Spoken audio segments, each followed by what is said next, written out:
विदेश यात्रा के बाद आज धीरेन्द्र शास्त्री जी महाराज खजुराहो एयरपोर्ट पहुंचे।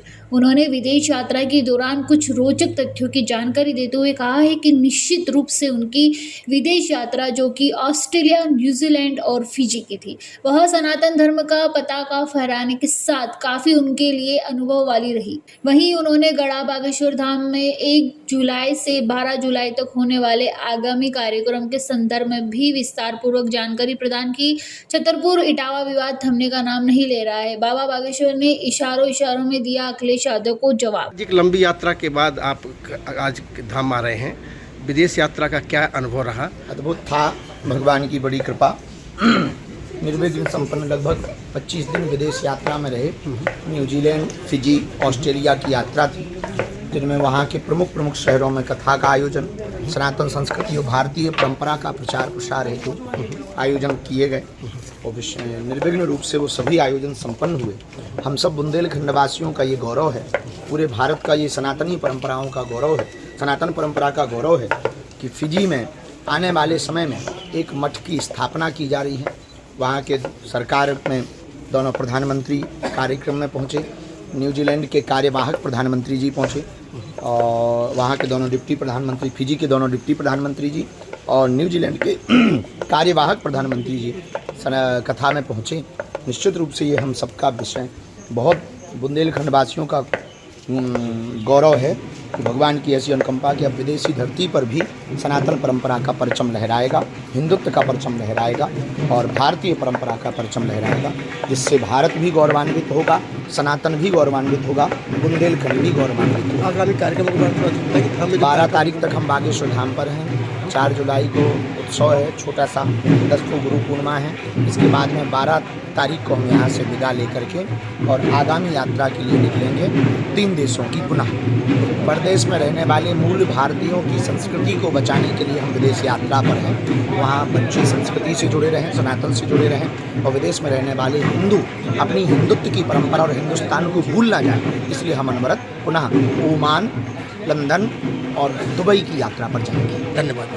भारत को भव्य भारत बनाना है, भारत को यदि विश्व गुरु बनाना है, भारत को समृद्ध बनाना है, भारत को विकसित देशों में अमेरिका, ऑस्ट्रेलिया, न्यूजीलैंड की तरह खड़ा करना है, तो एक ही उपाय है समृद्ध भारत के लिए।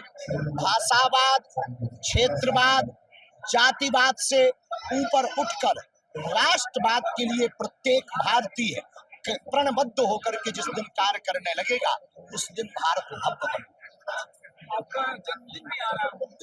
4 जुलाई को है, हम सबको शुभकामना दे रहे हो। इस बार हमने प्रण लिया कि भारत में बढ़ता हुआ जातिवाद सबसे बड़ी कैंसर की बीमारी है।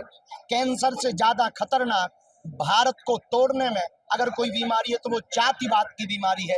उस जातिवाद की बीमारी की दीवार को तोड़ने के लिए हम दिल्ली से वृंदावन तक पदयात्रा करेंगे। 7 नवंबर से 16 नवंबर तक बांके बिहारी के चरणों में जाएंगे और ब्रज क्षेत्र को नशा, मदिरा, मांस मदिरा विक्रय मुक्ति का प्रण लेंगे। कैंसर की दवा हॉस्पिटल यहाँ पर शुरुआत होगी। छोटा सा अभी तो एक ओपीडी की व्यवस्था की जा रही और एम्बुलेंस की व्यवस्था की जा रही। आने वाले दिनों में भिवंडी बागेश्वर बालाजी सनातन मठ जो मुंबई में है, यहाँ पर जो भी चढ़ोतरी आएगी, झुग्गी झोपड़ी में रहने वाले लोगों की गरीब बेटियों का विवाह जितनी सामर्थ्यता होगी, भगवान जब से कृपा करेंगे तब से की जाएगी। बहुत बहुत धन्यवाद। उस पर हमने टिप्पणी दी।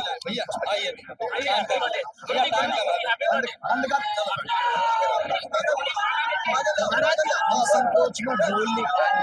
एक लाइन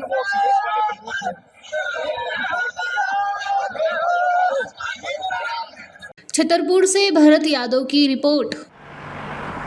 जयराम जी, किशन काका, राम राम भाई, राम राम। क्या दोनों भाई बैठ के क्या हिसाब लगा रहे हो? ऊटी लहसुन के भाव आ गए क्या? अरे नहीं रे दादा, ये अपना रमेश नया मकान बनाने के लिए लोन ले रहा है। हिसाब किया तो पता चला कि लोन का पैसा तो ईंट और रेती में ही पूरा हो जाएगा। और अभी तो सीमेंट लानी है, सलिया लाना है और तो ठेकेदार को भी पैसे देने हैं। मेरे तो कुछ समझ में ही नहीं आ रहा कि कैसे बनेगा मेरा नया मकान। अरे किशन काका, कहाँ इन रेत, सीमेंट और लाल ईंटों के चक्कर में पड़ रहे हो? मेरी बात मानो तो अपने घर को बाबजी एएसी ब्लॉक से बनवाओ। इसमें ना सीमेंट और रेत की जरूरत होती है, ना ही तराई करने की झंझट। और लाल ईंटों के मुकाबले आपका मकान काफी तेजी से बनकर तैयार हो जाएगा। इससे आपके पैसे तो बचेंगे ही, साथ ही मजबूती ऐसी कि सालों साल देखने की जरूरत नहीं। और इससे आप अपना मकान ही नहीं, कुएं और खेत की बाउंड्री वॉल भी बनवा सकते हो, जिससे रोजड़ों की समस्या भी खत्म हो जाएगी। वाह भाई, ये तो कमाल की चीज है। फिर तो मैं अपना घर बाबजी ब्लॉक से ही बनवाऊंगा। और मैं अपने खेत की बाउंड्री वाल। ज्यादा जानकारी के लिए स्क्रीन पर दिए गए नंबर पर अभी कॉल करें। बाबजी एएसी ब्लॉक्स, स्टील से मजबूती।